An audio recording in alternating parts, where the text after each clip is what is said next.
Well, it's Tuesday, April 2022, of course, the 12th day and the second day of the week, the second week actually to be very specific. And of course, we are here back at it once again. Our Good Morning Uganda family. Thank you for joining us right here on UBC TV, where we're coming to you live from Nile Avenue, just right there opposite Crescent Towers, next to the Parliament of Uganda. It's day two, and I'm really thrilled about how the energy that we have that started off the week, crazy energy, I'll tell you for sure. And of course, I'll be able to share with you what I'm talking about specifically, of course, with my colleagues over here. My name is Philomena, Mastiko, and of course, I am with the usual suspects, Mollen, Kenyena, the weather lady, but also Robert Kirabo, Nyonyintono, the advocate of good health. I mean, that is a responsibility we have decided to bestow upon him. Good morning, Robert. Good morning, Philomena, and of course, the lady in checked suit. Very smart this morning. Very smart indeed. Kenyena. And of course, our viewers, thank you so much for always choosing to wake up every weekday, because for us, we spend the entire night preparing something that is worth for you to consume in the world of current affairs. And of course, so much we have today, and a lot of interesting things happened yesterday that we were bound to discuss this morning. Well, good morning, Mollen. Hello, very good morning to you, and of course I want to say good morning to our family here. Good morning, Uganda. When you say a lot has happened, there's one thing that caught my eye. Yes. Ugandans have money. I can tell you that. While they are crying about taxes, someone will go on social media and they are crying for 40 million. And within just a few hours, that money is raised. Now it brings a question of, who has raised that money? Mollen, getting all I don't know money. if you've heard what people say. You can never trust a Ugandan. You can never make collective statements when it comes to money. You cannot afford to actually say we are broke. We as Ugandans never say that, because at the end of the day, you realize you're the only one in that group where you're saying we are only broke. You can't make collective statements with Ugandans. But also I'm telling you, people will be crying about prices going up, crying about the price of soap and cooking oil, and then someone cries out and like, hey, I need help, I need this kind of money, and they will divert that money to help. I don't know whether it's a you know, solidarity or patriotism or in whatever. their defense, it was 8,000 Ugandan shillings that was supposed to be collected, so Yeah. to make the total amount. So I mean, but also two things come in play. One, our culture. You'll find that Ugandans have that spirit of Tusonde. That's why if someone is going to have a wedding, you see how money comes. Find a jobless person has this wedding and you're like, gracious Lord, where did he get the money to have all these service providers, have these very expensive cars?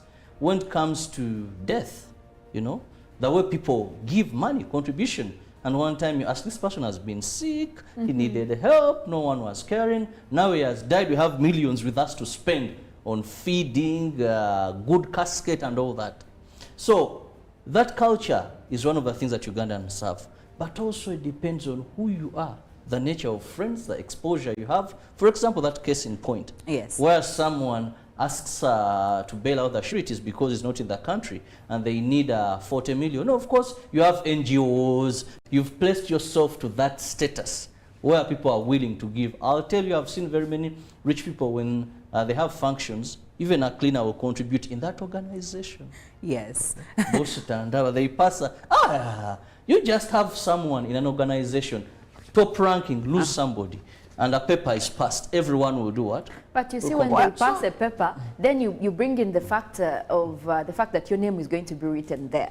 So sometimes some of these people do it for show, because you know, if you don't put your name and the money there, this person will see that you didn't. Or should you put the money and you put 10,000 and other people are putting 100? Do you remember His Excellency around COVID-19 when you called upon Ugandans to contribute? That was a tough time. You remember? Yes. A tough time. But Ugandans contributed for the out of good heart, but I don't know also if it was about the president addressing a nation millions of money coming across. You know what? See 200 millions, you would see 400. I'm like, okay, we are in lockdown, we're in COVID-19, and people are contributing all this money. Ugandans should be charitable. I hope they, you know, besides that, they would have like some kind of charity. But also we cannot forget the fact that there are certain Ugandans who will take advantage of the situation, because they know there is a sect of Ugandans who are willing to come come through for them, you know, in the names of social capital. So people take advantage of that kind of situation. And also maybe because people are being gracious, people are being very empathetic, people are being, you know, nice and kind to you. You don't have to take advantage of the situation. But anyway, that aside, I'll also remind you that yesterday Kampala came to a standstill, Mollen and Robert.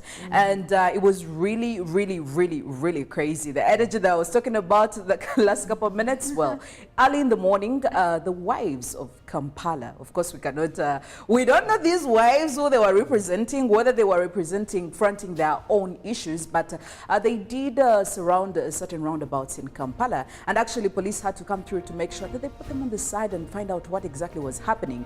But what I found that was really, really interesting were the placards that they were holding, and they were fronting their issues on these placards. These women decided to come out and put their responsibilities, or actually to call out their husbands to be able to fulfill their responsibilities as men. And their issue was that the side chicks have definitely taken away the attention of their husbands from their homes. These husbands are not taking care of their families. They're not holding up to their responsibilities. You know, they're taking these other ladies for trips in these other countries, and they're not, you know, the Kameza money is not being fulfilled. You know, there were quite many issues, and I decided not to look at what was, you know, being shown in the picture, but the message behind it. Does this say a lot about errant husbands? Are people failing to hold up their responsibilities in their families? Maybe Robert, you could tell us something about this. Now, Mollen, you put me in a tight corner. Reason being, looking at my spiritual bit of it and what I'm going to say, there is conflict of interest. Okay. First, okay. As a Christian, as a born again, I believe in one woman for one man. That is the biblical principle. Now I go to reality. First, before these women go out there, hold these placards, housewives also deserve trips to Dubai, and all this, examine yourself first. Why did your husband choose to go for this side chick? Examine yourself before you're blaming this side chick. Some of these women are like hell when you get home, you know? They have not examined themselves. Their problems, they're the ones sending their very men to go to look for side chicks because they have made a home a problem. Second, when you talk about Kameza money, we must understand women are advocates of equality and all this. Now, this is where we need the equality. Not because you want to take possession. No. If it is Kameza money, also you are the woman. Gone are the days when it is all about the man to contribute.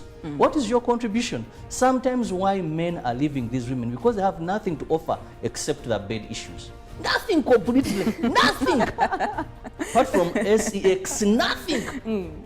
So a man will not stay with you when that is all you can offer.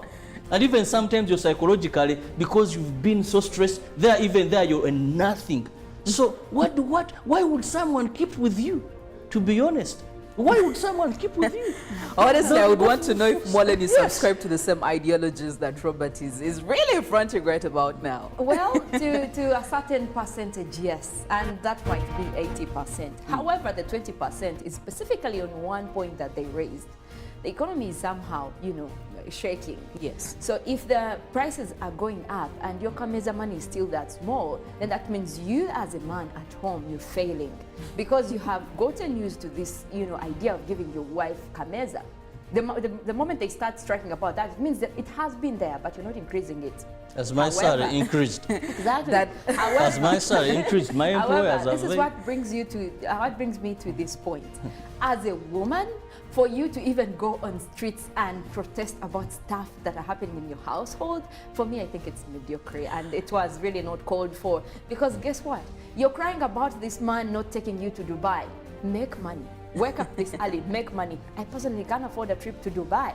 Do the same. Yes. Take yourself. I've you don't have to rejected even people. take But this you one, see, because your complaint is he's taking a side chick. That's his. There are his certain choice. arguments, Take Mollen. yourself out there. There Let are him certain cry about arguments it. that come out to actually say that sometimes these are household, you know, rather they are housewives.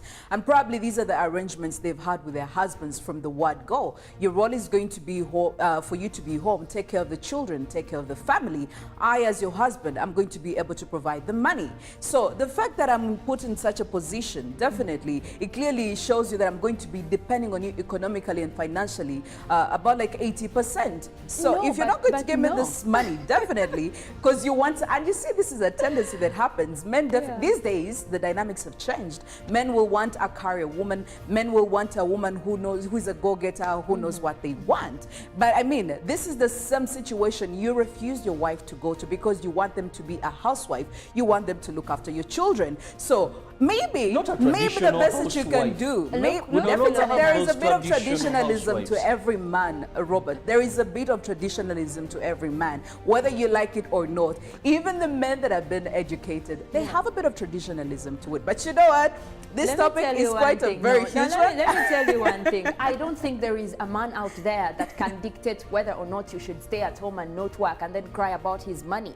This is a responsibility of you as a woman. If you got married to this man and he stopped you from working and you have to ask him for everything, every penny, this is on you. I don't think any woman should be comfortable sitting at home just because, you know, her husband has told you, guess what, you should stay at home, nurture the kids and all that, and then you have to ask for every money. Who said when you're sitting at home, your hands are tight? If things are There's so happening many to things you, a woman can do when they're home. Well, Robert and Mollen, Robert and Mollen, I know we cannot finish this topic, but I will tell you for sure we're going to keep it for another day. We really need to get to the roots of this. But also, somebody could actually use some good news around here. Yesterday, the Ministry of Health came out to say that right now there is no current patient who has been admitted for COVID-19. Right now, where we stand, we have 0 patients for COVID-19 as of 9th April 2022. I think this is really good news for us. Of course, it doesn't necessarily mean that we are COVID-free because we haven't been declared at anything. Do what you're supposed to do, continue wearing the mask because anything can happen. You no longer do? Robert, that is very irresponsible of you. Move around. I love reality. I always use the word to be real. Move downtown. Go to all these arcades where they would ask, where's your mask? sanitize. We don't even sanitize. Well, I still wear my mask. I still do sanitize. I don't know about Robert Mollen. I don't know about you. God loves Uganda. I sanitize, but I'm telling you, sometimes you get to a place, like most of these malls, like you mentioned, that we're supposed to be having all these, you know, washing places that you can wash your hands or sanitize. It's no longer there. No one cares. You just walk in and no one is even disturbing you to say, hey, put on your mask. So you feel like you're reluctant. We serve a faithful God. God have mercy. Well, this is really very, very sad, but at least we could use that information. However, we also do have some news stories that didn't make it to the news desk yesterday in our newsroom, definitely both on the local scene, but also outside the Ugandan borders, outside the African borders. Maybe it's about that time while we take you through some of them. And we'll begin with CID summoning a number of people over utterances they made regarding the cause of death of the former Speaker of Parliament, Jacob Oulanyah, where police summoned the father of the late Speaker of Parliament, Jacob Oulanyah, Mzee Nathan Okwiri, and National Unity President Robert Kyagulanyi Ssentamu over offensive communication about the cause of death of the late Speaker, Jacob Oulanyah.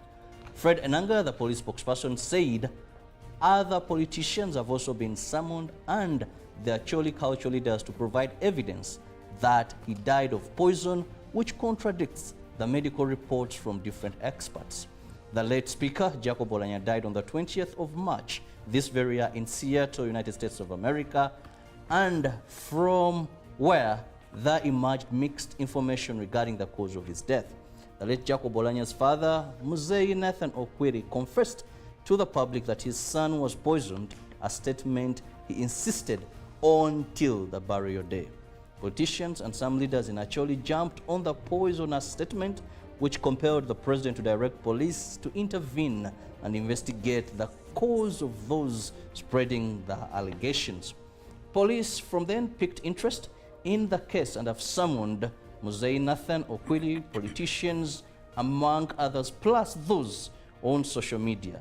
The Minister for ICT and National Guidance, Dr. Chris Baryomunsi, has also been summoned. NRM Vice Chairperson of Uganda, Godfrey Chiwanda Subi, among others. In another story, we head over over to the EC, where the Electoral Commission has approved the programs for the by-election of the members of parliament for Omoro County, Omoro District, and the district councillor representing Lalogi Lakwaya in Omoro District. This was announced during a stakeholders meeting organized by the Electoral Commission.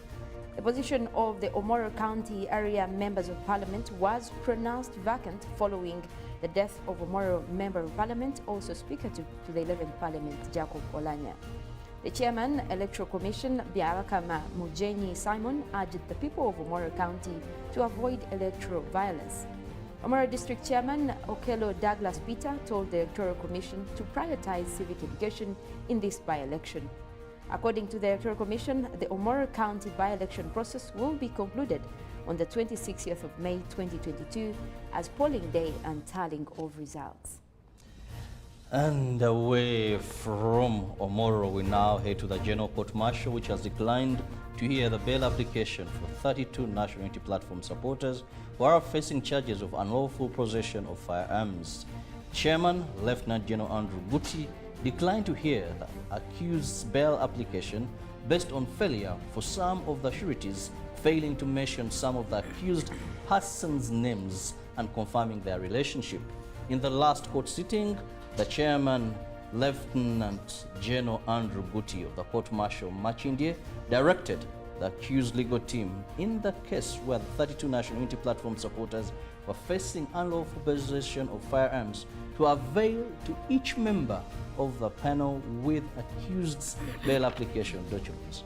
Although the accused, through their legal team, responded as directed, trouble came when they presented sureties were not able to mention some of the names of whom they stood surety for. Those who stood surety for the accused were Luciamuzi Kalia Magwa, Member of Parliament for Busunju Constituency, Mitiana District, and Emmanuel Serunjoji, among others. Lieutenant Andrew Guti ordered the accused legal team to organize themselves. Court was adjourned till the 26th of April this very year, and the accused were remanded to Chigo and Chitalia government prisons. The 32 National Unity Platform supporters are facing charges of unlawful possession of firearms, which offense is prostitution alleges that were committed in the areas of Wachiso, Mitiana, Jinja, among other places. And away from that, the Association of Housewives have paraded on different roundabouts in Kampala, including Garden City, carrying placards airing their grievances against their husbands. Police has arrested and detained them at the CPS for a while until further clarifications. A group of housewives have set up early morning protests at different roundabouts. They were carrying placards. They were airing out their grievances against their husbands, who have continuously abandoned their home responsibilities. While converging at Garden City, where their main conference was supposed to be held, police abruptly interfered and stopped the conference. They were then arrested and taken to CPS as investigations went on seeking clarification on who permitted them to protest. Later on, after 30 minutes, police, on understanding of the reasons of the protests, released them. Now they are organizing another open conference on Wednesday at NCC to throw more light on their reasons for protesting over their husbands. Very, very interesting. But away from that and getting onto the international scene, the Russians have withdrawn from areas around Kyiv, but they have left deeply wounded lives that might never recover from the trauma. The BBC has had first-hand testimony and found evidence of Ukrainian women being raped by invading soldiers. In a quiet rural neighborhood 70 kilometers west of Kyiv, BBC did speak to Anna, who is 50. And they say, we have changed her name to, of course, protect her identity. Now, Anna told the BBC that on the 7th of March, she had been at home with her husband when a foreign soldier barged in. At gunpoint, he took me to a house nearby. He ordered me, take your clothes off or I will shoot you. And he kept threatening to kill me if I didn't do as he said. Then he started raping me, she said. Anna described her attacker as a young, thin Chechen fighter allied with Russia. Of course, more latest updates still coming through, and Russia has nearly completed its build-up for a renewed assault on Ukraine's eastern Donbas region, according to Ukraine's defense ministry. And Austrian Chancellor Karl Nehammer admits his meeting with Russian President Vladimir Putin in Moscow did not leave him optimistic. Russia's foreign minister declares Moscow will not pause its military operation for or during any further negotiations with Kyiv. And the European Union is drafting proposals for an oil embargo on Russia, but an agreement has not yet been reached. And still moving on, sharply higher global food and energy prices due to the war in Ukraine are hitting developing countries hard, and better mechanisms for dealing with sovereign debt stress will be needed to stave off defaults, the International Monetary Fund said on Monday. The war in Ukraine is adding risks to unprecedented levels of public borrowing, while the pandemic is still straining many government budgets.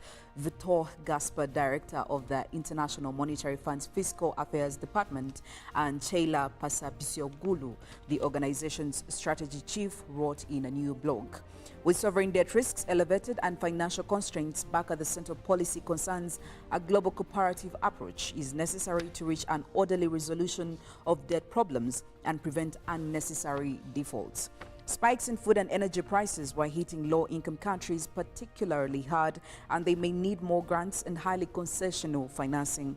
Countries should undertake reforms to improve debt transparency and strengthen debt management policies to reduce risks.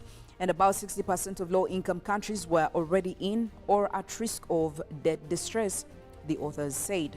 Rising interest rates in leading economies could lead to widening spreads for countries with weaker fundamentals, making it more costly for them to borrow. And back home here, the corruption trial in South Africa of former President Jacob Zuma has been postponed again, pending the outcome of the ex-leader's appeal to have the state prosecutor removed from the case.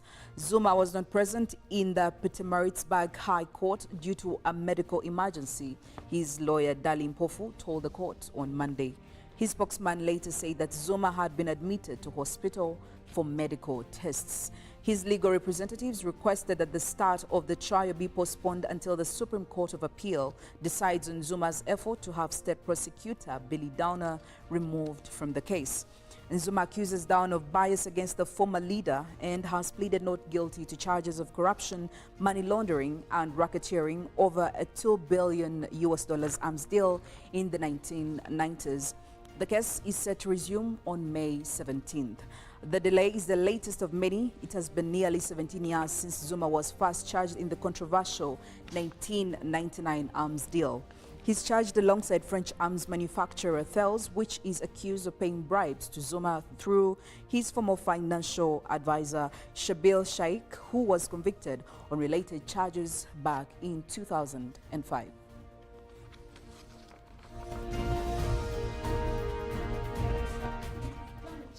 Of extreme rain in Southeast Africa, a string of deadly storms also struck Madagascar, Malawi and Mozambique with more intense rainfall because of climate change, new research found on Monday. 3 tropical cyclones and 2 tropical storms hit Southeast Africa in just 6 weeks in the first month of this year, causing widespread flooding. Now, more than 1 million people were affected and at least 230 people died. The analysis was carried out by the World Weather Attribution (WWA) network of scientists who have pioneered ways to speedily link extreme weather events to climate change. They say that this was climate change that made the heavy rains brought to a back-to-back storms both heavier and more likely. Again, we're seeing how people with the least responsibility for climate change are bearing the brunt of the impacts, said WWA co-founder Frederick Otto of Graham Institute of Imperial College London. Now, after Tropical Storm Anna smashed into the region in January, Tropical Cyclone Basra hit Madagascar in early February, following a quick succession by Tropical Storms Dumarco, Tropical Cyclone Emnati and Gombe.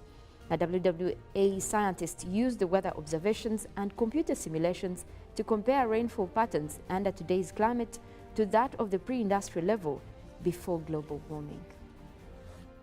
And in this morning's poll Question, of course, taking a look at the trending patterns of politics in Uganda. We want to find out from you, what is your take on successive politics in Uganda? What is your take on successive politics in Uganda? Of course, it is the usual. You can send us your message on Twitter. The hashtag is UBCGMU, but also you have an alternative of sending us a text message or even a WhatsApp message. Definitely, we'll be sharing your feedback as Good Morning Uganda goes on. But also, Robert is definitely down here, very ready to share some good news on this Tuesday morning with you, our Good Morning Uganda family. Well, in case you're purchasing any drink that is manufactured in Uganda, you must look for the Q mark. This is the National Bureau of Standards mark that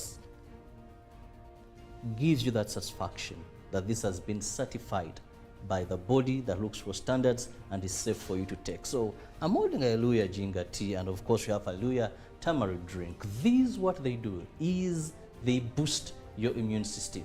Now, treatment is one of the expensive things in our country and of course globally, but you can save those monies for something productive if you boost your immune system at just 1,500 any of these bottles, and I recommend continuous consumption for better results.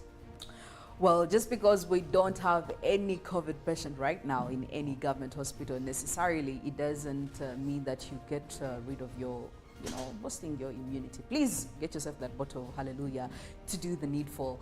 Well, it's also about the time when we go in for the inspirational song for this Tuesday, and when we get back, more discussions, more conversations between me and Robert, of course, in the Good Morning Uganda newsreel segment, and thereafter we'll be taking you to the roads to take a look at what is happening, the traffic updates, of course, from yours truly, and the Weather Prophetess will be here to tell you more about the weather focus for today, and of course GMU agenda will be continuing through, and thereafter we'll be having some more sports updates. All these, by the way, on Good Morning Uganda. We are streaming live on YouTube, so make sure you catch up with us wherever you are and anytime you are ready to do that. We'll be back right after this inspirational song. Good morning.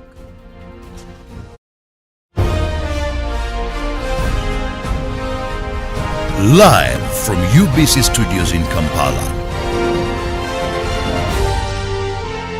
This is Good Morning Uganda.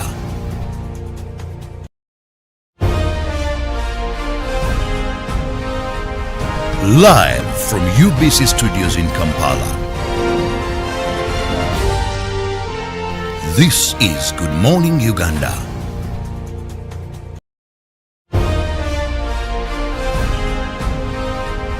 Live from UBC Studios in Kampala. This is Good Morning Uganda.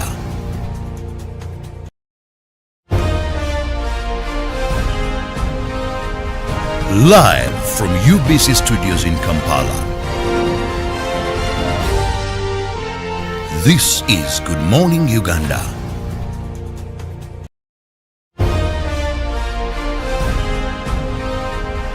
Live from UBC Studios in Kampala. This is Good Morning Uganda.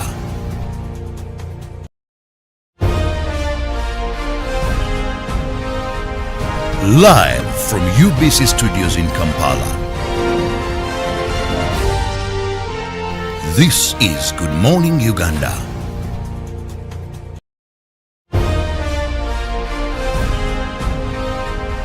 Live from UBC Studios in Kampala. This is Good Morning Uganda.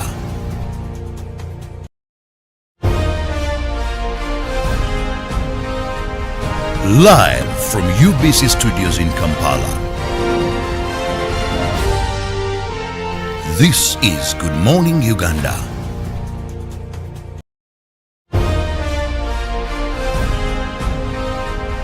Live from UBC Studios in Kampala. This is Good Morning Uganda.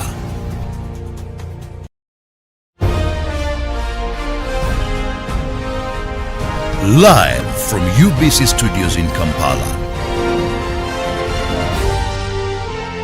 This is Good Morning Uganda.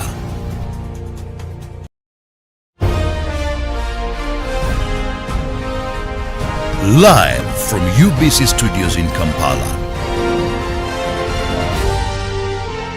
This is Good Morning Uganda.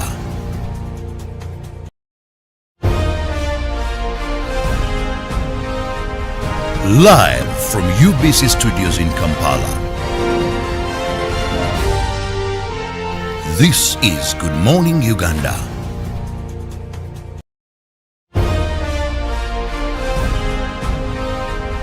Live from UBC Studios in Kampala.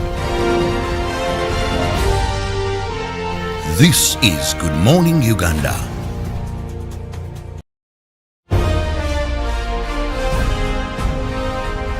Live from UBC Studios in Kampala. This is Good Morning Uganda.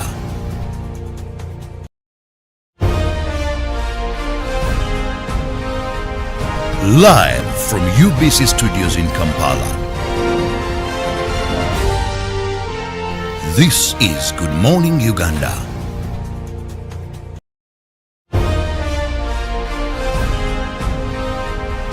Live from UBC Studios in Kampala. This is Good Morning Uganda.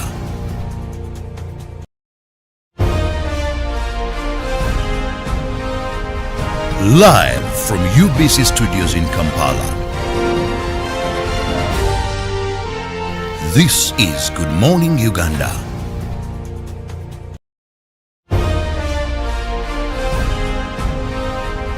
Live from UBC Studios in Kampala. This is Good Morning Uganda.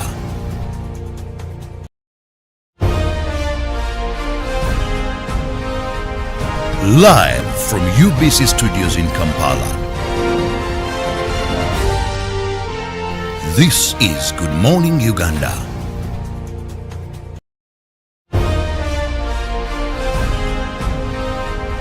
Live from UBC Studios in Kampala. This is Good Morning Uganda.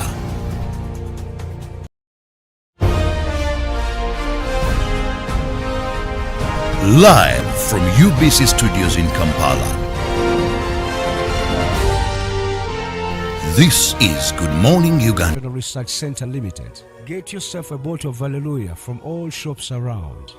Even with my grandson, a doctor at my side, I struggled to get the help I needed. But he saw something that day. He began to work day and night. He wouldn't quit, even when people said no. He wouldn't stop fighting. He knew.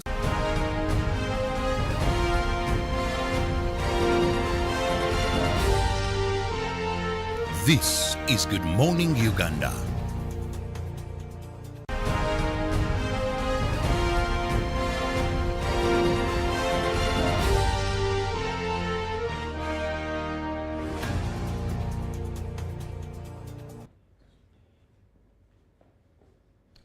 It's exactly 5 minutes after the hour of 7 a.m. right here. Good morning, Uganda. Thank you for joining me and Robert Kirabo. My name is Philomena once again. Before we dive into the discussion this morning, just reminding you about the poll question, which is, what is your take on successive politics in Uganda? What is your take on successive politics in Uganda? Now, for any country, Robert, definitely it's very important for its citizens to feel very secure, to feel that they are safe, they are well protected, their lives are actually protected by, whoever is responsible for that. Now, in the last couple of days, we have actually witnessed a number of machete welding gangs that are actually trying to reanimate.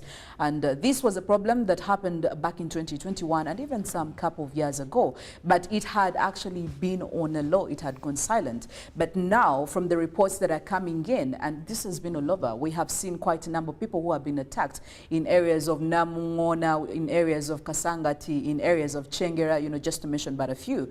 And yesterday we did have the spokesperson for the Uganda Police Forces, Fred Enanga, come to say out some things which personally didn't really sit well with me, some of them, and we'll be talking about some of these and probably telling you why they didn't really sit well with me. But maybe before we get that far, just to find out from you, what actually do you think is causing this? And especially, you know, the reanimation. This was happening last year. And then the police came in, you know, even His Excellency Yoweri Kaguta Museveni did say something about this, especially in areas of massacre. And they had gone on a low. We thought we had actually beaten this one. We were good. But looking at us right now, it is April 2022. And the problem is arising once again. What do you think would actually be the problem? Philo, there are a number of factors, but I want to first exclude the massacre case. Yes. Because for it, it seemed slightly different from what we are seeing here.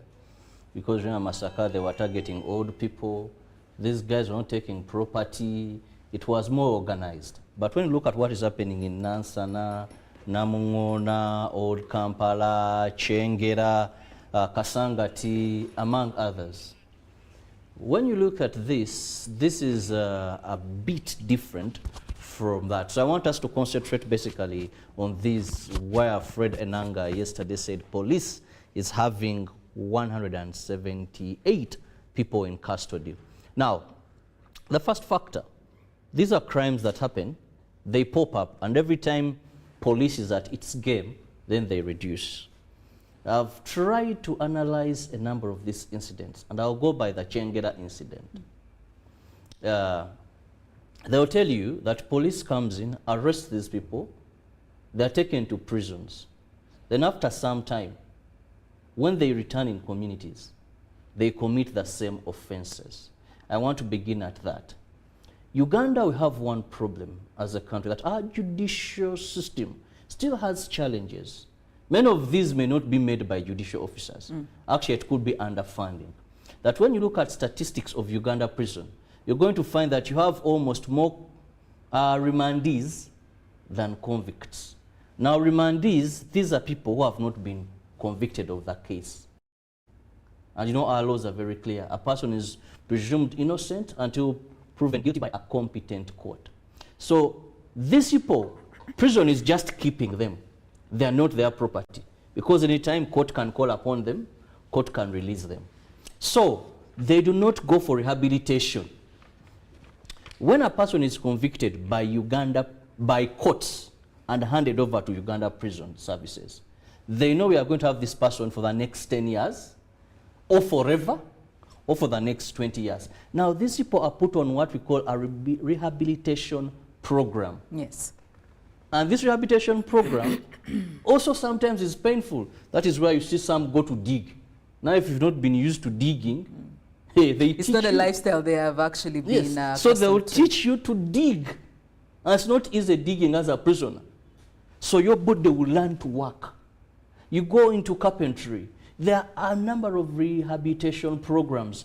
And even many leave after the rehabilitation program. Many accept Christ as their Lord and Savior. See, many come out pastors, born again, reformed people, because third world countries, our rehabilitation systems are not that gerrymandering. Some will bless you, they fine-tune you. And when you look at prisons world over, Uganda, we are doing very well in terms of people that have gone through our rehabilitation program not being reoffenders. So most of these boys do not reach that level of rehabilitation. And our laws right to bail is very clear. It states a period of time that if a person has not been committed, then release this person. So they come back to communities. They were just in Luzira, sleeping, eating, sleeping, eating. So actually they were very comfortable where they were. It's probably easier. Yes. The lifestyle is easier as opposed to when they're outside the prison. And some will tell you, but then I'll come back. Because from police, you go to court, they read for, then you're remanded until you're let out. So that is one factor, that rehabilitation is not happening. Therefore, these people go in and come out of prisons better experts than it was. Second, one of the reasons that is leading to this is also corruption. Many of these boys, the so-called panga wedding men that are running for TV sets, electronics, sometimes real and get a phone, where do they sell these things? They do not steal these things to have them as personal property. Yes. There are dealers that are experts in selling these things. And these are known. But what happens? Most of these boys, as a journalist, have followed some cases.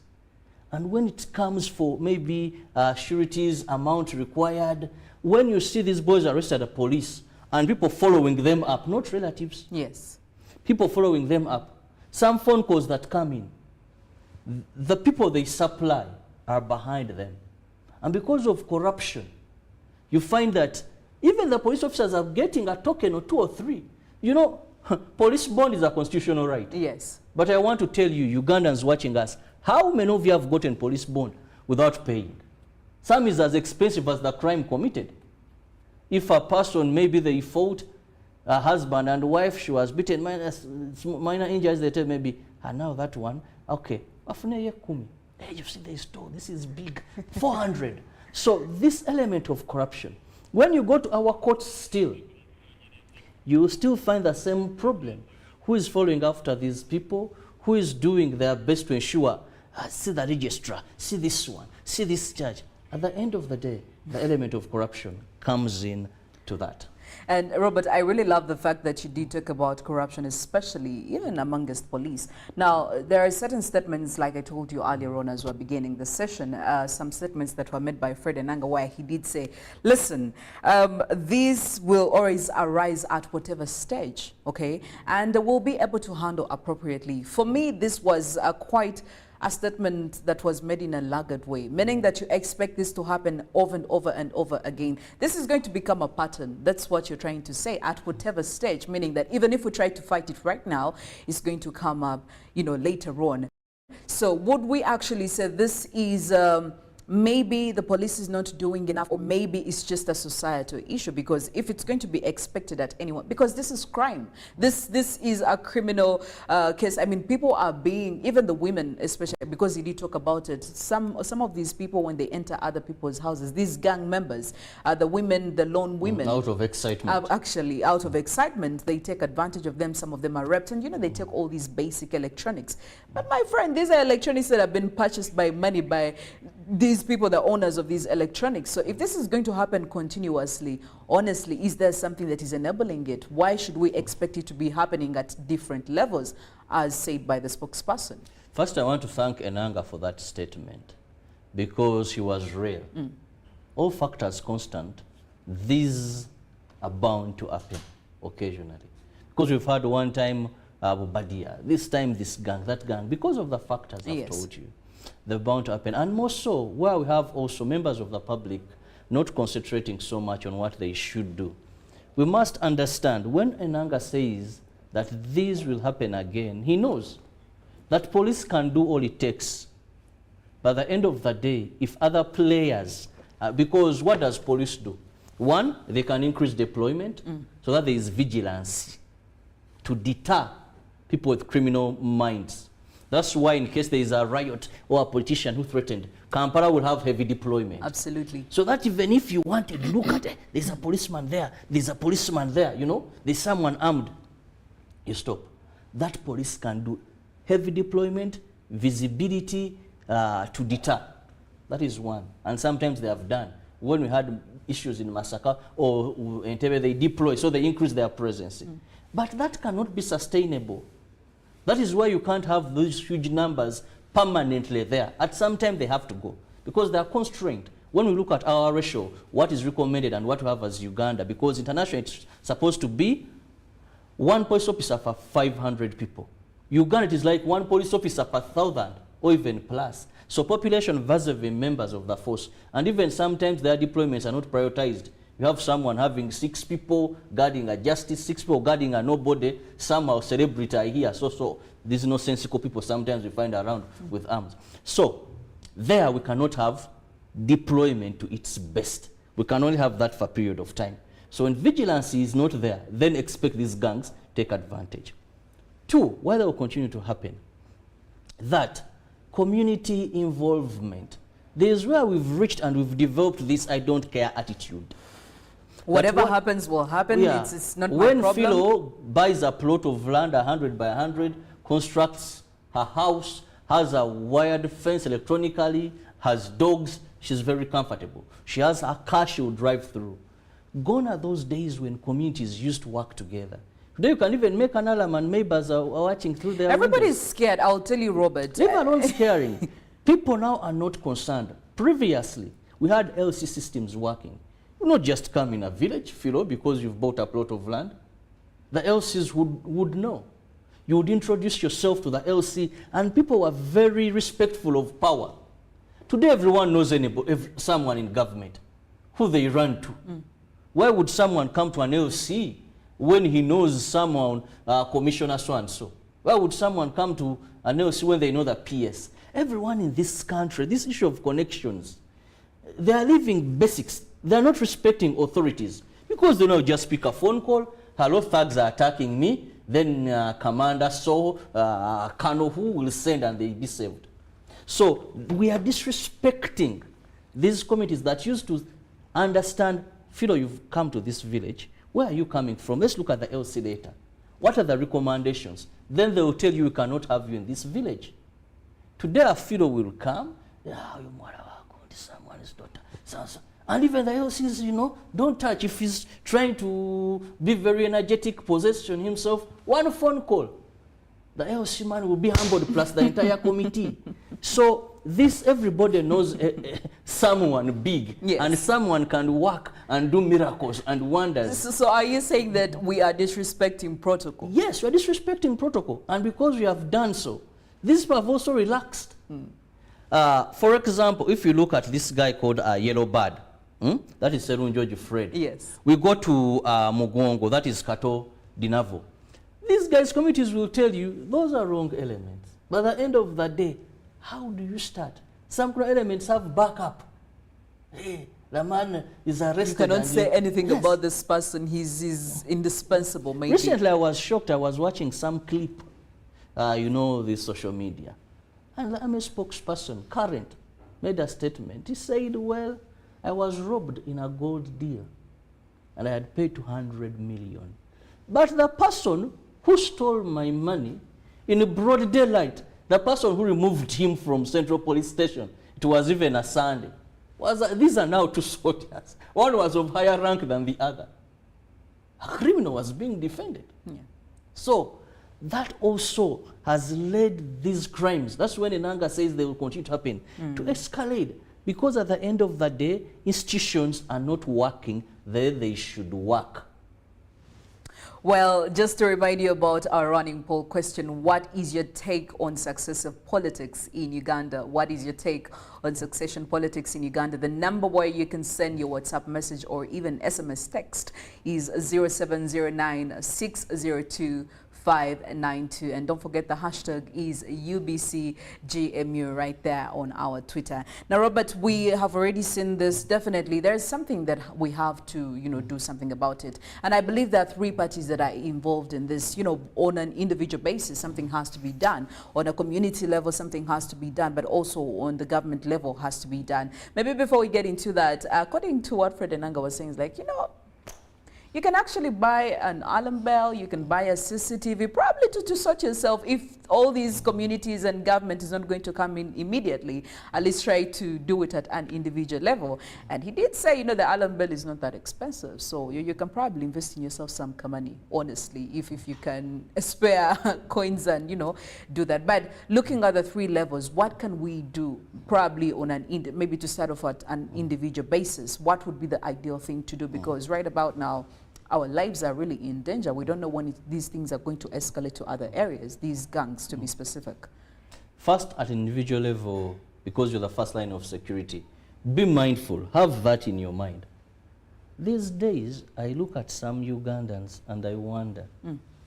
You see a person moving with huge sums of money, but trying to prove and show everybody that, look, I have money.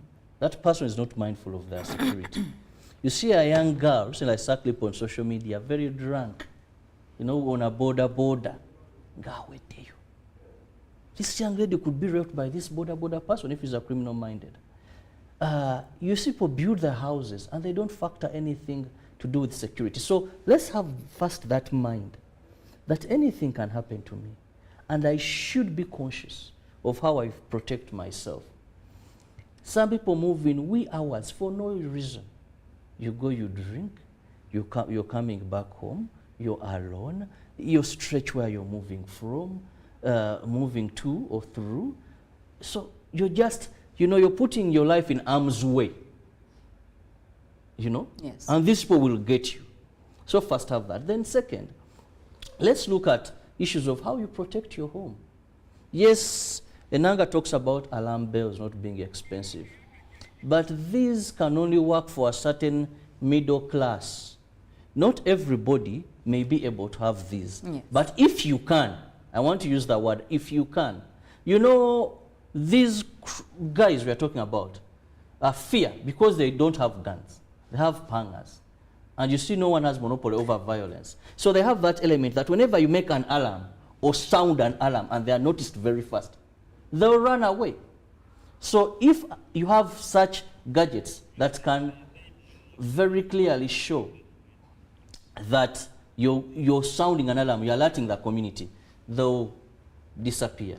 Then second, have numbers of security personnel very close to you. I want to emphasize this, Philo. Yes. Very close to you. You stay in UBC. You have a police post next to you, or a police booth or whatever. You don't know a single number just because you believe you know some big person in police. Who wouldn't actually be your immediate... By the time you call that person, maybe he's even sleeping, all he has to go through that DPC, then connect. The chain is so long. It takes you nothing to go and say, I'm so and so, I stay there, this is my number, so that you can quick response for them to come and help. Respect their authorities. These local councils, Secretary for Defense, some areas have even night watchmen who patrol, but you don't have the numbers, yet you're a member of that community. Yes. So if you do that at community level, I mean at personal level, let's go to community. One of the issues in Uganda we are looking at and just this drug abuse. We have youth today whose heads are not sober. Their sense of judgment because of continuous usage of these drugs. Mairungi card is being sold on streets, this njaga everywhere. So communities, we must address the issue of drug abuse very seriously. You're proud of yourself. I've educated my children through selling card, Mairungi. By the end of the day, the people you're educating, the people consuming this Mairungi are the ones that are going to kill them. So, as a community, we need to address this both at community level and, of course, as a nation. Drug abuse in our country is something we must handle. Also, community, family. Those days a child will be raised by a community. Yes, the world has changed. We may not have this. But, these people come from families. Let's hold parents responsible as communities. Well, even if it takes name and shame, let's do that. A failed person is a person you're electing for authority. They'll tell you, abana ba chairman bafuse ekizibu ku kyalo. Mwalonda chairman yazaala misege, yazaala bayaye, but you're voting. That's why yesterday people lashed at me for saying some people should not vote in this country. Because if your community, you're electing people, they are the wrongdoers. But you're giving them authority. Because they're part of the community. You know them, they're elements, previously, terrible elements. a leader in society had to be scrutinized. They would even look into your family. By the locals. They will tell you that man is not married. How can he be a leader if he can't handle a family? Previously, those were issues we used to consider. They would judge you for ability.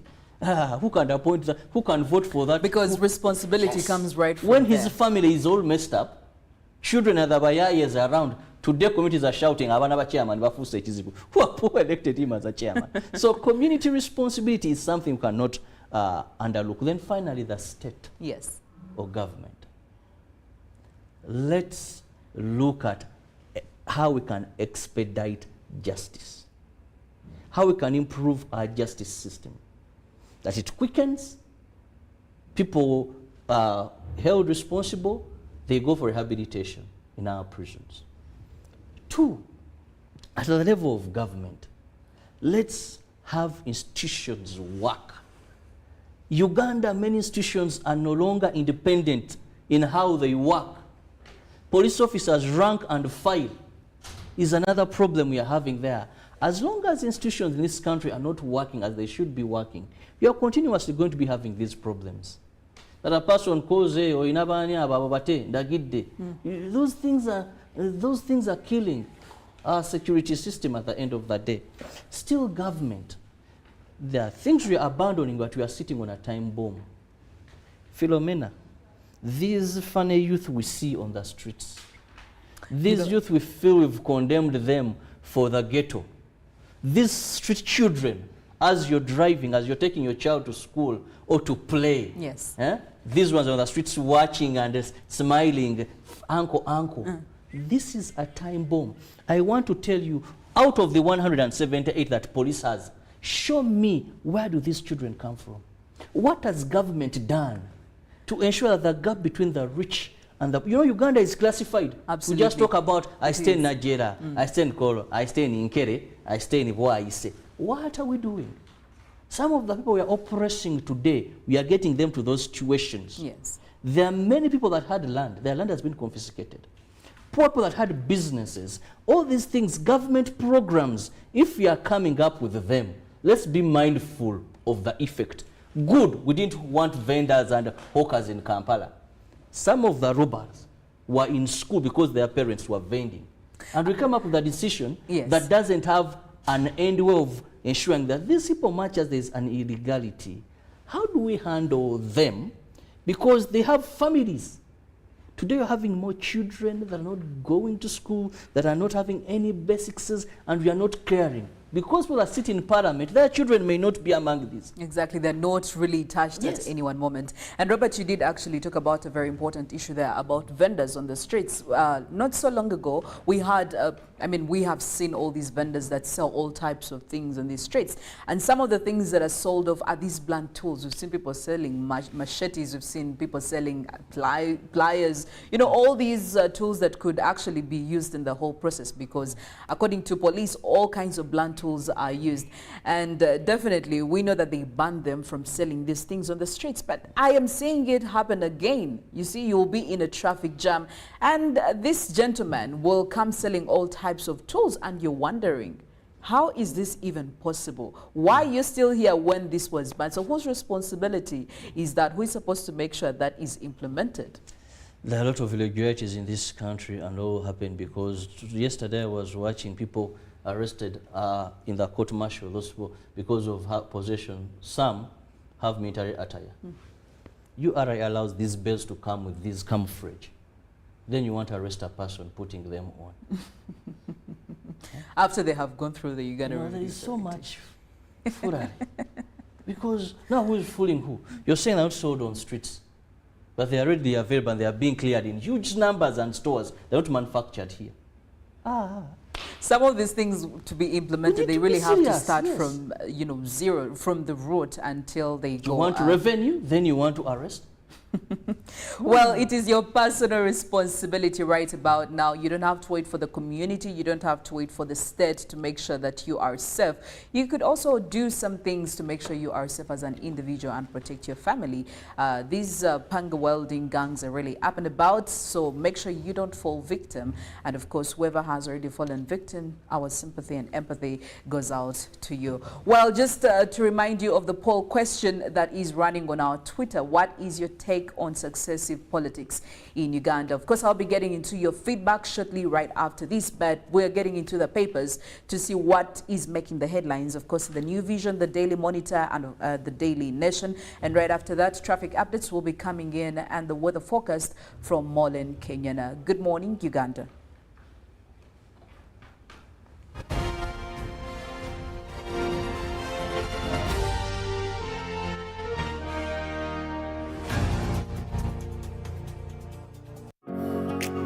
It's no secret that ICT makes learning easy. The strides made in our field couldn't be possible without it.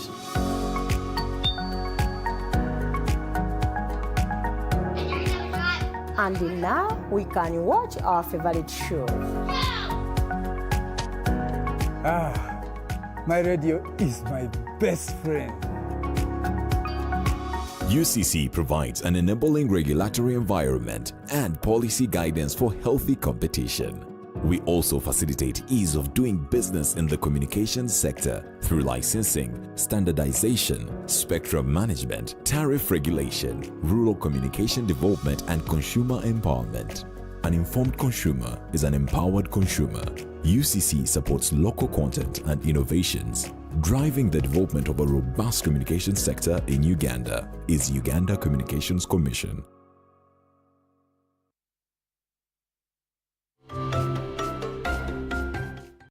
Total Energies has undertaken a number of initiatives aimed at ensuring that Ugandan entities and citizens are adequately equipped to participate in the oil and gas sector. Some of these initiatives include training of heavy goods vehicle drivers.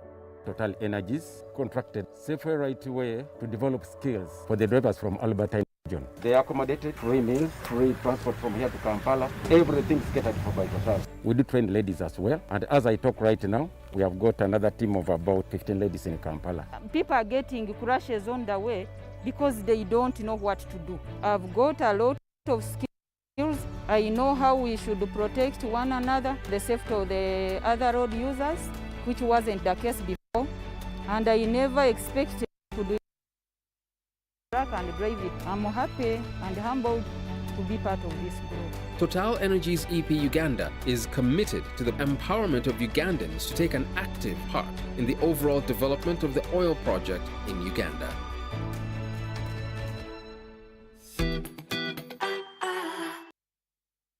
When you talk about our motherland Uganda, the Pearl of Africa, you cannot fail to smile because of the smile that fills the faces of the citizens. Our nice good weather and nature that sustains us all, that enables us all to continue each in their own way because we are all different even according to each individual's work.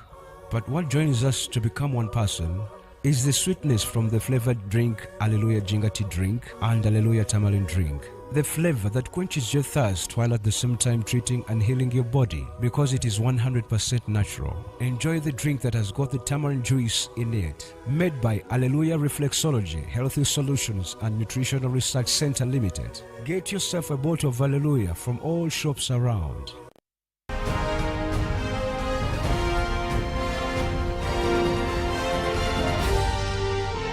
This is Good Morning Uganda.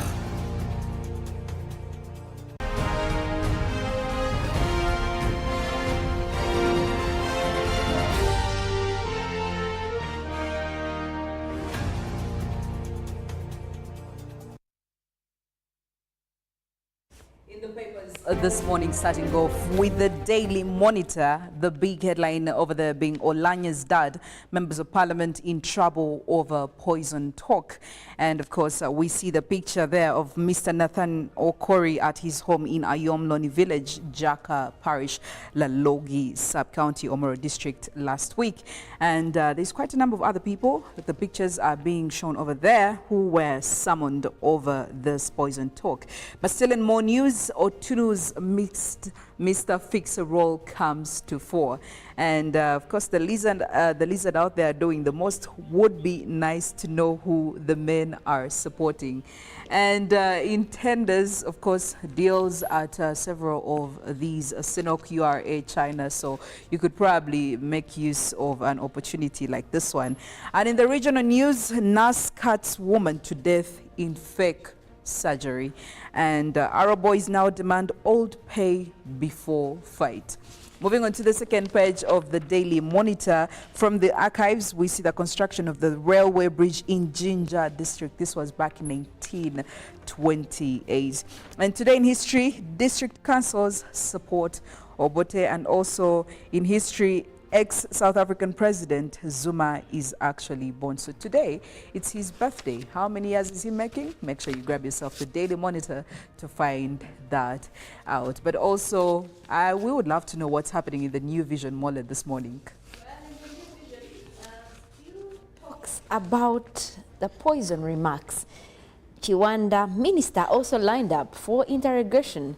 And that is about the poison remarks that police is also to quiz Olanya's dad on what happened. And much more of that story is on page 5 of the New Vision for today.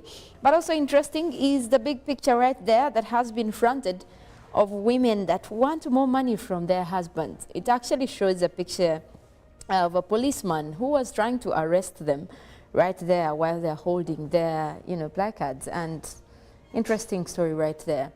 But also in the New Vision, we look at the roadmap for Omoro polls released. And right there, they give you details on page 3 of the New Vision for this morning. The set date, who are the members of parliament, the members contesting for this seat as member of parliament. You'll get more information from there. Robbery, fuel stations targeted in the new crime wave. Now that story is on page 5 of the New Vision for this morning. Wanted over murder, they show you a man right there, Matthew Kirabo, who is facing murder charges for his girlfriend.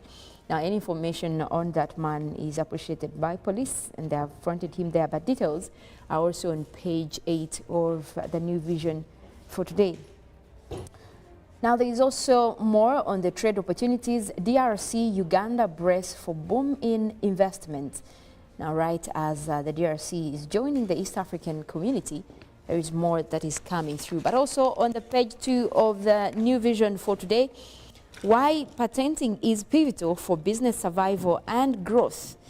And they also show you a picture right there of a man milking a cow and, business opportunities right there. Survival and growth is the word for today. But also today in history, you look at the 12th of April 1973, Amin takes part in Easter Rally. And, interesting right there. But also in 2014, today in history, the Chilean port city catches fire. That is a fire that swept up the port city of Chile, destroying several thousand of homes. You can get much more of that information in today's New Vision. And in the Daily Monitor Sports, we look at KCCA All with the Hand Vipers League title.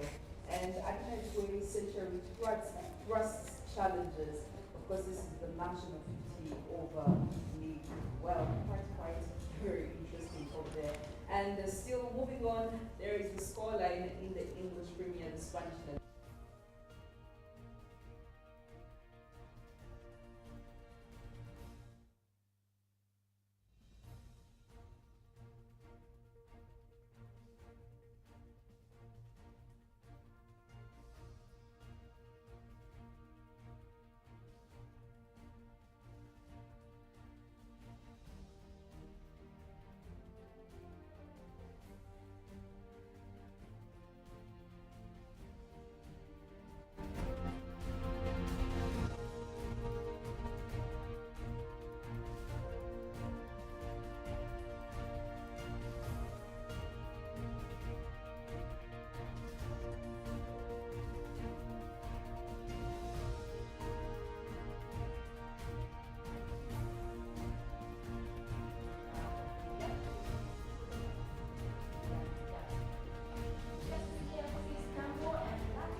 Well, make sure you grab yourself both copies this morning. That is the Daily Monitor and also the New Vision to catch up with all those stories. And of course, we do have a story, or our poll question rather, that is running on Twitter. And that is, what is your take on successive politics in Uganda? And the feedback definitely is coming in, and I'll be sharing it with you in a few. But also taking a focus on the Daily Nation this morning, we look at oil marketers under probe. This is over there in Kenya. And still in the politics, the ODM chief finds himself in a tight spot over rising demands. We are talking about Kalonzo, who rocks a Raila coalition. And also KCPS stars language schools of choice amid a Form 1 selection probe. So definitely there is quite a whole lot of conversation over there. So make sure you grab yourself the Daily Nation this morning. And also a deadline for picking a running mate looms. Yes, the deadline is definitely around the corner. So whoever hasn't yet picked, quite a crazy one. Maybe they need to before the deadline catches up with them. That's it for the Daily Nation this morning, and also getting into the feedback on the poll question this morning, where we did ask you, what is your take on successive politics in Uganda? And from you, Kansime Edson, you're saying, I think it's not a good idea because people are of different nature and character. Leadership is not a gift to everyone. And Emmanuel Biamcha, you're saying, as long as succession goes through democratic means, definitely there is no problem. And Matthias Major Ritzi is saying it's an African disease and Uganda will also fall victim of this kind of succession. Keep the feedback flowing. I will be sharing it with you as Good Morning Uganda goes on. But also getting onto the roads, the traffic updates this morning. Well, if you're coming in from the areas of Kawempe Division, I'm talking about Komamboga, Chisasi, Chebando, all that this morning is definitely for you. So if you are leaving these areas and trying to, access the city center, maybe I'll start off from Komamboga. Komamboga is quite a clear route because it's in the outskirts, and also being a Tuesday, the traffic is a little bit less in these outskirts, or maybe because of the timing. So yes, the green stretches over there clearly defend what I'm saying, but you need to expect a little bit of traffic just as you approach Chisasi over here, as shown by the red dots over here and the orange, which clearly shows that there is quite a traffic buildup, but it's not really major and it shouldn't be a big threat for you as you plan your journey to the city center. And as you go ahead, definitely you can use this Chebando road. You have two actually alternatives. You could use the Bahai road, which is very, very clear, and it takes you to all the way till Ntinda, Chisasi. But as we know, those are very busy city suburbs or outskirts, so you need to be very wary of that. However, if you decide to use Chebando, it's quite a clear route, of course, apart from a few hiccups here and there, as shown by this red spot over here, by people who are using the Chaza Road, Kanyike Road, who are also trying to connect the road. The rest is really a smooth road for you. So you could use that route, and you could use it to connect to Chebando Ring Road, but also use it to connect to the main road here, which is the Kampala Northern Highway. Well, it's a very, very free road this morning, so there is nothing that you should be worrying about. However, this route also connects you to Mawanda Road. Mawanda Road is actually very busy this morning. The red and the oranges are all over the road, and a few green stretches, so you need to be very, very cautious when you're using this route. This is when I say if you have an alternative route, maybe it is about the time you consider it. If you could use another route as opposed to Mawanda Road, that would be a very big deal for you. However, if you insist on using this road, definitely it will connect you to the main road, which is the old Chira Road. However, you also need to be very, very informed about the traffic chaos that is around here.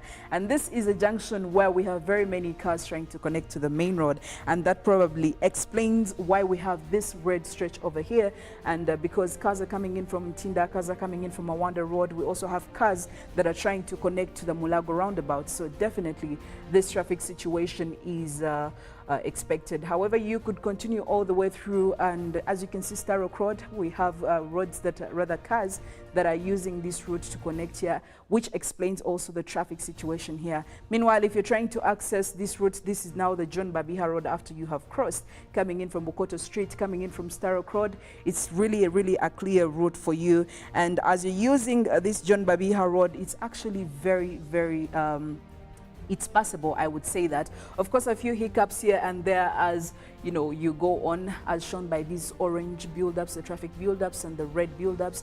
It's usually a very busy route every morning because it's the most accessible, shorter route, if I should put it that way. However, as you continue all the way, you need to know that the traffic is actually building up as you're accessing now Kampala city center, or if you're accessing Kampala division. And definitely the red queues here are really, really intense. The orange, there is a lot of chaos around here. Of course, from John Babiha Road, you connect to Yusuf Lule Road, which is very, very busy. The reds are all over the place, the oranges are all over the place. So if you could go around this, as opposed to using this and try to get another road to get to the city center, it would be ideal. So if you're coming in from all these areas, Chebando, Kawempe, Gayaza Road, Komamboga, probably think of another route that will take you to the city center, and try to avoid the chaos at Chira Road, try to avoid the chaos at Yusuf Lule Road and all that John Babiha Road, because the traffic is really building up and it's becoming intense by every single minute.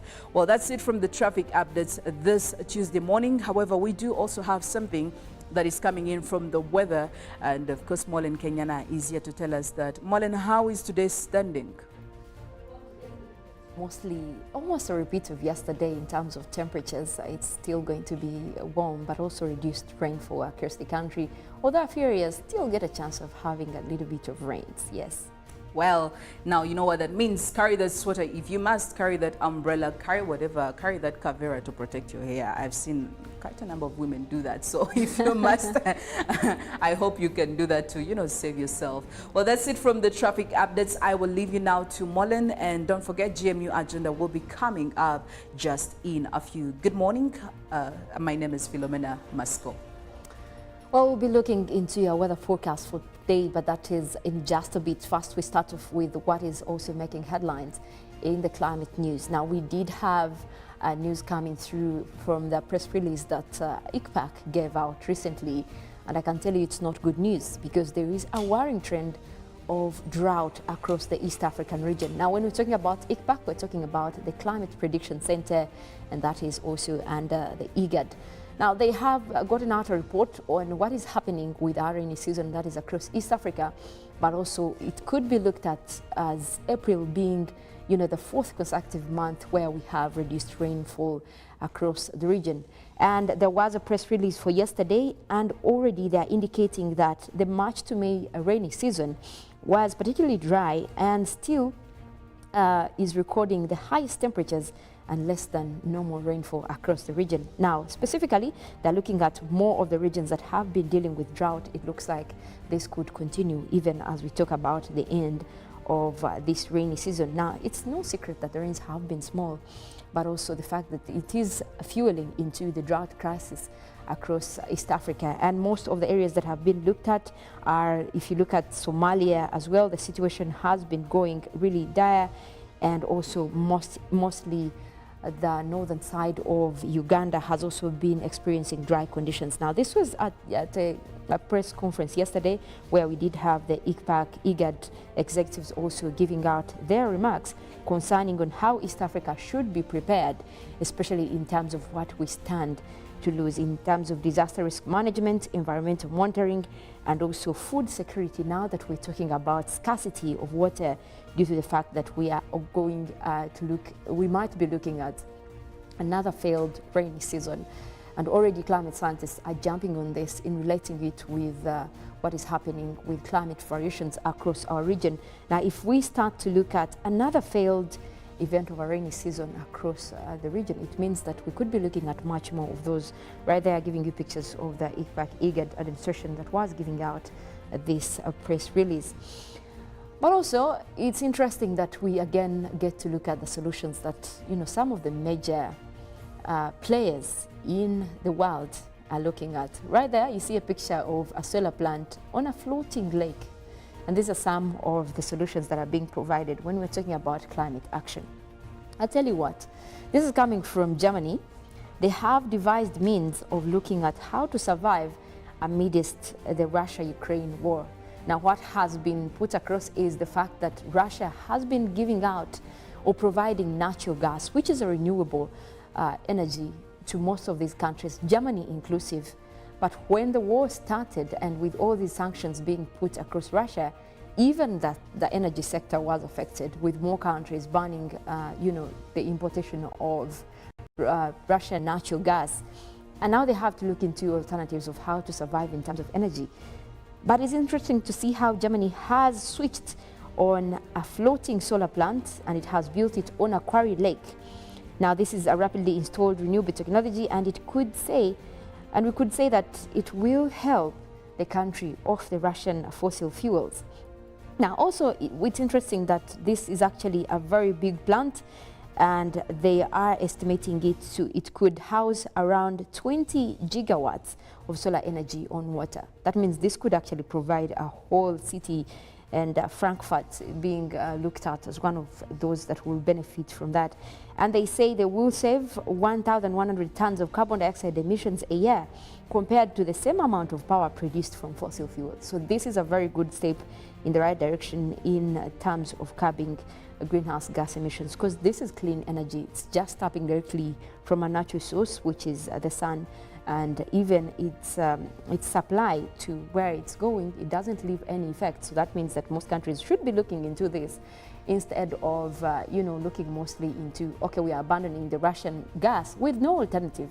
And we have seen most European countries actually, when the war broke out and they were refusing natural gas, instead what they switched to is going back to coal exploration, going back to coal mining, something that was already phased out. We just came out of the Glasgow Pact, and it does stipulate that the world needs to move directly to avoiding coal. And what we're seeing actually is not what is being done, because most of these countries are actually party to the Glasgow Pact, which set out to look into mostly reducing the use of fossil fuels and especially abandon coal exploration. Now it's just bad news that we're still talking about the same thing, because most of the countries are not even reacting to that.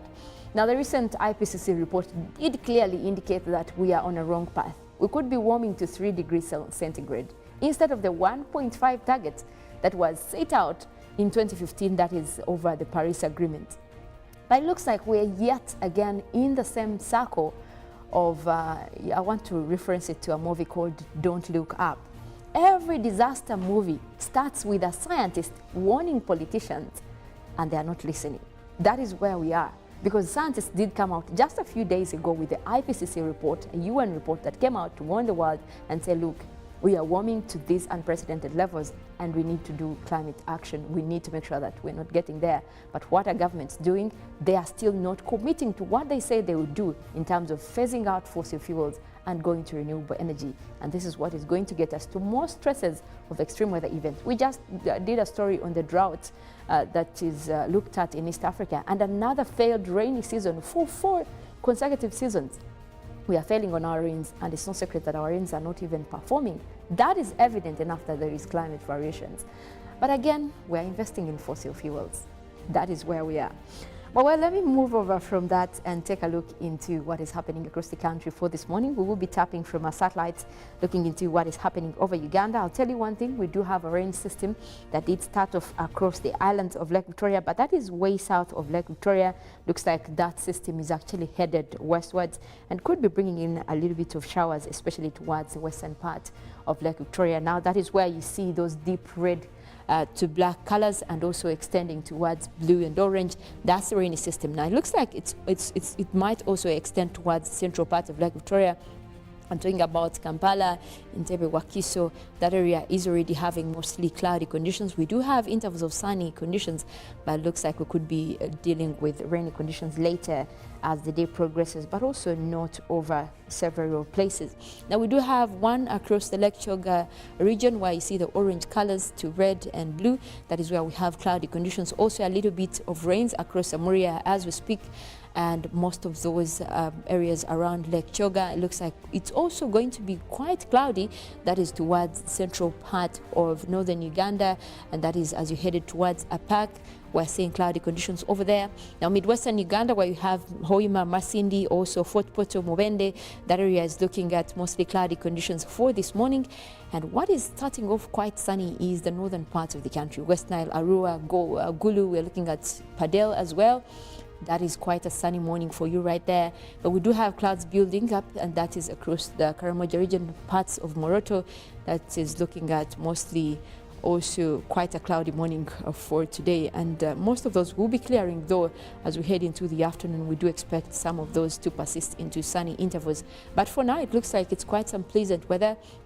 So we could be looking at, reduced temperatures for the morning, but again, later in the afternoon, we could be having temperatures rising up. We will be going ahead to take a look into our forecast for this morning, and that is coming in from the Uganda National Meteorological Authority. We'll start off with the southwestern part of the country, where we have Mbarara, Ibanda, Bushenyi, and Rubirizi. We're forecasting sunny intervals, starting off with a warm 27 degrees centigrade. We do expect those to change into at least light showers later in the afternoon. Across Mount Elgon Highlands, where we have Mbale, Bududa, Boko and Sironko, we're forecasting a mix of clouds and sun, starting off with a warm 28 as well. That means that we could also be looking at similar weather in the afternoon, although expect light rains to develop over that area. The eastern part of Lake Victoria, we do have Tororo, Busia, Iganga and Jinja. We already have clouds developing. We do expect some rains over that area, and we'll be starting off with a warm 28 degrees centigrade. Well, looking at eastern Uganda, Soroti, Katakwi, Amoria, Kumi, we already have those rains coming through. Even as we speak from the satellites, we could see that. But that will also be starting off with a warm 29 degrees centigrade. We do expect a clearing trend, though, as we head into the afternoon. Those rains will be clearing to mostly a mix of clouds and sunshine. The eastern side of Central, where we have Ruwero, Woblenzi, Bururi, Nakaseke, we do have Nakasongola in that category as well. Also likely to have rains for this morning and also into the afternoon. We could be looking at a similar system, starting off with quite a hot 28 degrees centigrade, and that will be continuing into the afternoon, especially with the warm weather. Now, the central part of northern Uganda, we already have those sunny conditions for now, but we'll be having intervals of cloudy conditions, starting off with a hot 29 degrees centigrade, and also later in the afternoon, we do expect that sun to persist, so we could be looking at the lower 30s in terms of temperatures later in the afternoon. Well, across the central part of Lake Victoria, Kampala, Entebbe, Wakiso, Mukono, we do have those rains coming through, and we are forecasting those to come in later as the morning continues. And also that system might continue into the afternoon, although for now we're starting off with quite a pleasant 27 degrees centigrade, but most of that will continue to the afternoon, looking into warm weather for that area.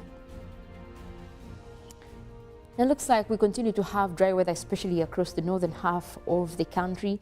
Now, the good news is that at least we're seeing some cloudy conditions developing for the eastern part of the country. That area has been dry for quite a couple of days, and I'm hoping that these rains so far will help to keep temperatures a little bit down. It has been a dry area, so even when we have these rains, they don't bring in a lot of impact on the land because it's quite dry. But we do hope that most of these systems could stick around, although right now we are looking at much more of high pressure systems north of the continent, and those are still interrupting, bringing in dry winds, and you know that rain belt is also not really spread across the country still because of those pressure systems. Now our hopes as these pressure systems move away, then we can resume to having at least normal trends of rainy conditions, especially across areas that have been really dry, that is eastern Uganda, across the northern area as well as West Nile. However, the southern sector continues to have at least scattered rains across several places. Well, that is it for now. I will leave you with Good Morning Uganda agenda coming up. That is with Robert. And also later we'll be having sports updates by Ruben. Well, we're streaming live on YouTube. That is UBC Television Uganda. But also you can continue the conversation on our social media. The hashtag is UBCGMU. I want to wish you a good morning. My name is Mollen, Kenyena.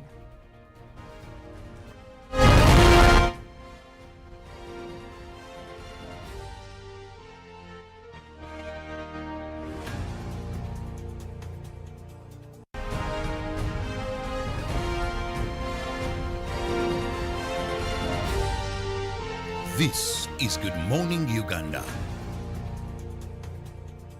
Even with my grandson, a doctor at my side, I struggled to get the help I needed. But he saw something that day. He began to work day and night. He wouldn't quit, even when people said no. He wouldn't stop fighting. He knew